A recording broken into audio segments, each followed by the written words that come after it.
السلام علیکم۔ شفق YouTube channel کے ساتھ میں ہوں آپ کی ہوسٹ محرمہ۔ ایک بادشاہ محل کی چھت پر ٹہلنے چلا گیا۔ ٹہلتے ٹہلتے اس کی نظر محل کے نزدیک گھر کی چھت پر پڑی، جس پر ایک بہت خوبصورت عورت کپڑے سکھا رہی تھی۔ بادشاہ نے اپنی ایک بندی کو بلا کر پوچھا، کس کی بیوی ہے یہ؟ باندی نے کہا، بادشاہ سلامت، یہ آپ کے غلام فیروز کی بیوی ہے۔ بادشاہ نیچے اترا۔ بادشاہ پر اس عورت کے حسن و جمال کا سحر سا چھا گیا تھا۔ اس نے فیروز کو بلایا۔ فیروز حاضر ہوا تو بادشاہ نے کہا، فیروز، ہمارا ایک کام ہے۔ ہمارا یہ خط فلاں ملک کے بادشاہ کو دیا اور اس کا جواب بھی ان سے لے آنا۔ فیروز اس خط کو لے کر گھر واپس آ گیا، خط کو اپنے تکیے کے نیچے رکھ دیا، سفر کا سامان تیار کیا، رات گھر میں گزاری اور صبح منزل مقصود پر روانہ ہو گیا۔ اس بات سے لا علم کہ بادشاہ نے اس کے ساتھ کیا چال چلی ہے۔ ادھر فیروز جیسے ہی نظروں سے اوجھل ہوا، بادشاہ چپکے سے فیروز کے گھر پہنچا اور آہستہ سے فیروز کے گھر کا دروازہ کھٹکھٹایا۔ فیروز کی بیوی نے پوچھا، کون ہے؟ بادشاہ نے کہا، میں بادشاہ ہوں، تمہارے شوہر کا مالک۔ تو اس نے دروازہ کھولا۔ بادشاہ اندر آ کر بیٹھ گیا۔ فیروز کی بیوی نے حیران ہو کر کہا، آپ بادشاہ سلامت یہاں ہمارے غریب خانے میں؟ بادشاہ نے کہا، میں یہاں مہمان بن کر آیا ہوں۔ فیروز کی بیوی نے بادشاہ کا مطلب سمجھ کر کہا، میں اللہ کی پناہ چاہتی ہوں آپ کے اس طرح آنے سے، جس میں مجھے کوئی خیر نظر نہیں آ رہی۔ بادشاہ نے غصے میں کہا، اے لڑکی، کیا کہہ رہی ہو تم؟ شاید تم نے مجھے پہچانا نہیں، میں بادشاہ ہوں، تمہارے شوہر کا مالک۔ فیروز کی بیوی نے کہا، بادشاہ سلامت، میں جانتی ہوں کہ آپ ہی بادشاہ ہیں، لیکن بزرگ کہہ گئے ہیں، شیر کو اگرچہ جتنی بھی تیز بھوک لگی ہو لیکن وہ مردار تو نہیں کھانا شروع کر دیتا۔ اور کہا، بادشاہ سلامت، تم اس کٹورے میں پانی پینے آ گئے ہو جس میں تمہارے کتے نے پانی پیا ہے۔ بادشاہ اس عورت کی باتوں سے بڑا شرمسار ہوا اور اس کو چھوڑ کر واپس چلا گیا، لیکن اپنے چپل وہیں پر بھول گیا۔ یہ سب تو بادشاہ کی طرف سے ہوا۔ اب فیروز کو آدھے راستے میں یاد آیا کہ جو خط بادشاہ نے اسے دیا تھا وہ تو گھر پر ہی چھوڑ آیا ہے۔ اس نے گھوڑے کو تیزی سے واپس موڑا، اپنے گھر کی طرف لپکا۔ فیروز اپنے گھر پہنچا تو تکیے کے نیچے سے خط نکالتے وقت اس کی نظر پلنگ کے نیچے پڑے بادشاہ کے چپلوں پر پڑی، جو وہ جلدی میں بھول گیا تھا۔ فیروز کا سر چکرا کر رہ گیا اور وہ سمجھ گیا کہ بادشاہ نے اس کو سفر پر صرف اس لیے بھیجا تاکہ وہ اپنا مطلب پورا کر سکے۔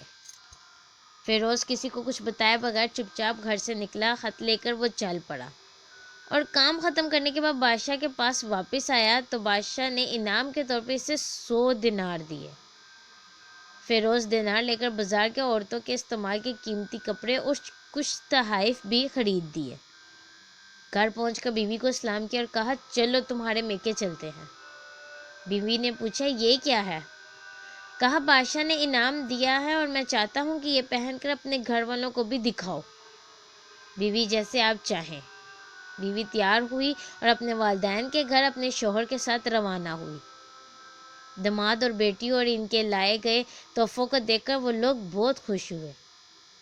فیروز بیوی کو چھوڑ کر واپس آ گیا اور 1 مہینہ گزرنے کے باوجود نہ بیوی کا پوچھا اور نہ اس کو واپس بلایا۔ پھر کچھ دن بعد اس کے سالے اس سے ملنے آئے اور اس سے پوچھا، فیروز، آپ ہمیں ہماری بہن سے غصے اور ناراضگی کی وجہ بتائیں یا پھر ہم آپ کو قاضی کے سامنے پیش کریں گے۔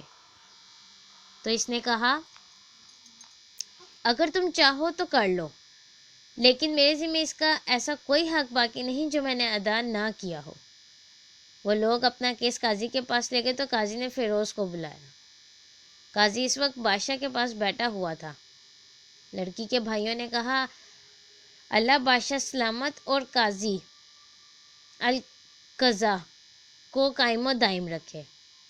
قاضی صاحب، ہم نے ایک سرسبز باغ، درخت پھلوں سے بھرے ہوئے اور ساتھ میں میٹھے پانی کا کنواں اس شخص کے حوالے میں دیا تو اس شخص نے ہمارا باغ اجاڑ دیا، سارے پھل کھا لیے، درخت کاٹ لیے اور کنویں کو خراب کر کے بند کر دیا۔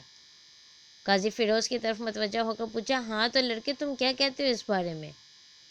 فیروز نے کہا قاضی صاحب جو باغ مجھے دیا گیا تھا وہ اس سے بہتر حالت میں نے انہیں واپس کیا ہے۔ قاضی نے پوچھا کیا اس نے باغ تمہارے حوالے ویسی ہی حالت میں کیا ہے جیسے پہلے تھا؟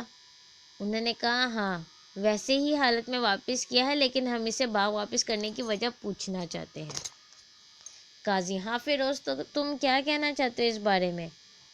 فیروز نے کہا قاضی صاحب میں باغ کسی بغض یا نفرت کی وجہ سے نہیں چھوڑ رہا، بلکہ اس لیے چھوڑا کہ ایک دن میں باغ میں آیا تو اس میں نے شیر کے پنجوں کے نشان دیکھے، تو مجھے خوف ہوا کہ شیر مجھے کھا جائے گا، اس لیے شیر کے اکرام کی وجہ سے میں نے باغ میں جانا بند کر دیا۔